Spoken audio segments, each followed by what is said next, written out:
So I was kind of thinking about the things that we build our life around. Um,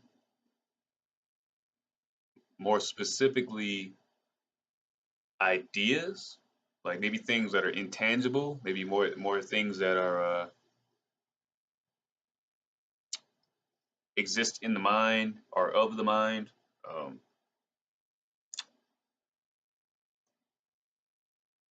what came to my mind is cognitive dissonance.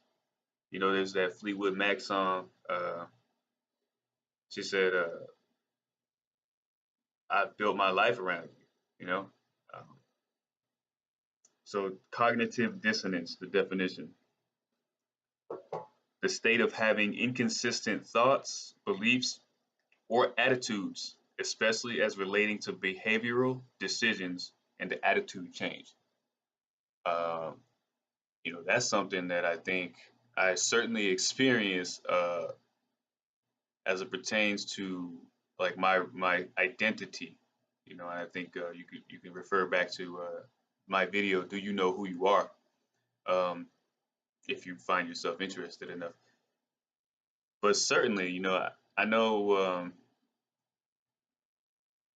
when I was presented with information that was inconsistent with the reality, um, I was perplexed, put my pinky in the air. But seriously, I had trouble accepting that because I had built my life on this idea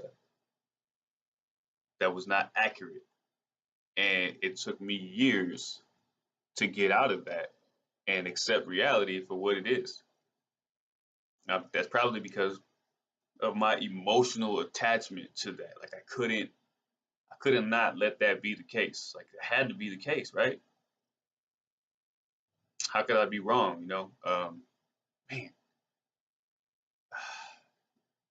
the movie Revolver with Jason Statham, Andre 3000, and there's another man in there.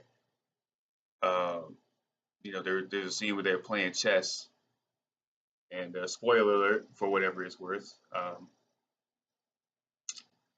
When people were talking, when they were talking, there's this principle, there's this formula, there's this rule that he follows, and he's talking about it. And I won't detail the whole thing, but there's a point where he says,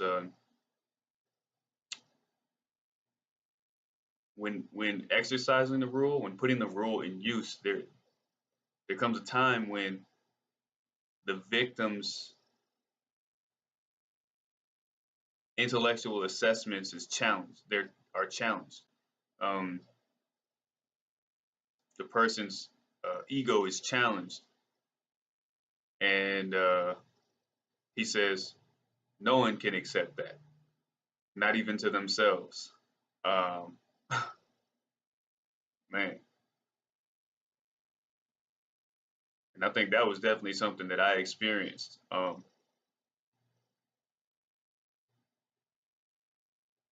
it was a pain that was a double-edged sword. Like it hurt my feelings to learn the reality of the situation. But now I feel like it's starting to pay off. Like now I'm much more in tune with reality, the objective reality, uh, and therefore I can make better decisions. But I fully understand. I don't even know if I should say I fully understand because like every so often I realize a new thing.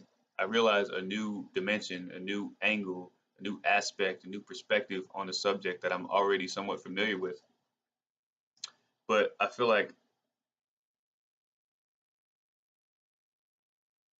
to the extent that I can make use of it, I understand enough to know,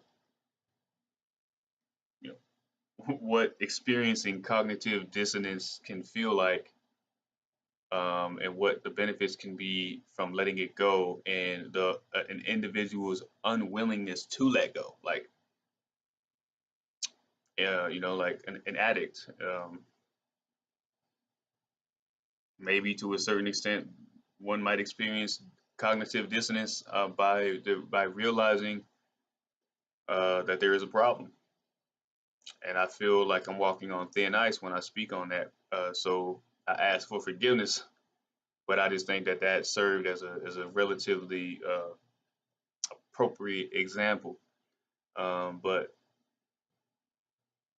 I hope that as a culture, as a people, as a nation, as a world, as human beings, through these discussions, through social media, through conversations with one another in person, we can break down the mental barriers and become a better society, uh, whatever that may be. I'm not saying I have the answer. I don't know what that can be, and I don't even know how much I should even attempt to speak on it. But cognitive dissonance, man, that's huge. Um,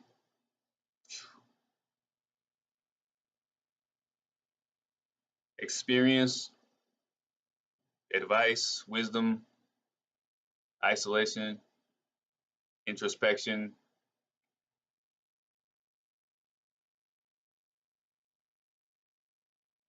time alone, time in the dark, time by yourself where you have to sit with your insecurities.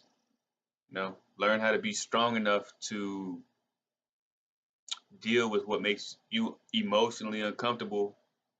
Realize when your assessment is incorrect or at the very least questionable, and you know consider the other side, consider the opposing perspective. Like I think that, and I'm sure that one day, if this ever goes anywhere, I'll be held to this rule. But I think that instead of trying to prove a point wrong for the sake of debate, I think it's much more beneficial to prove a point correct, to be correct. Just a small example, like when it comes to politics, like I'm at a point now where um, I don't want to be sold on a particular person based off of their negative reputation. I don't want to hear about somebody getting bashed so that I'll vote for the other person. Like I want to hear about why I should vote for you. That's it. Like I'm not interested in like everybody makes mistakes. I get that. Um,